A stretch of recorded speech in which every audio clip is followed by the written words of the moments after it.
Eelmine aasta meil oli kokku 7 kampaaniat ainult.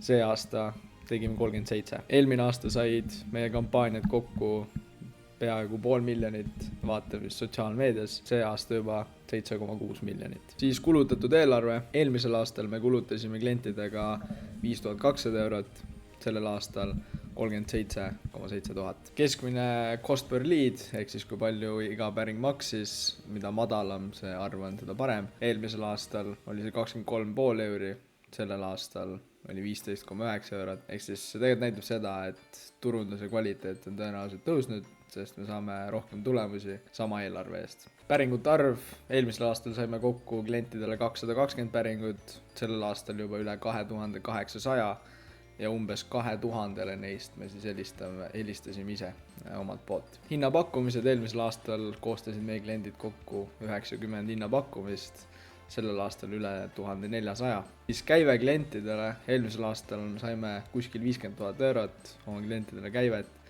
sellel aastal saime 800 000 kuni 1,5 miljonit.